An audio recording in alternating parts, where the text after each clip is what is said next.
আজকে হচ্ছে চিকেনের রেসিপি।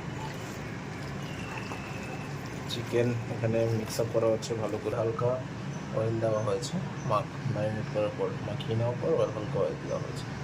কড়াইতে তেল দেওয়া হয়েছে, এবার আলুটা একটু ফ্রাই করে নেব। মাংসটাও আলুটা ফ্রাই হচ্ছে।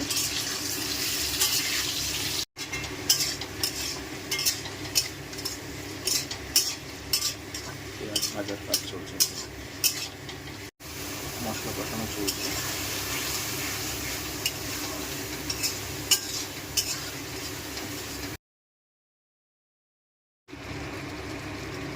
মাংস কষানো হচ্ছে।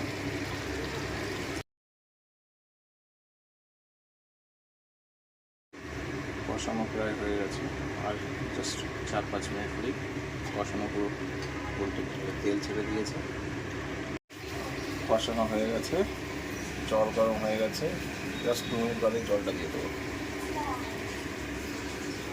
জলটাও হয়ে গেছে, জলটা একটু গরম করে দেওয়া হয়েছিল যাতে স্বাদটা নষ্ট না হয়।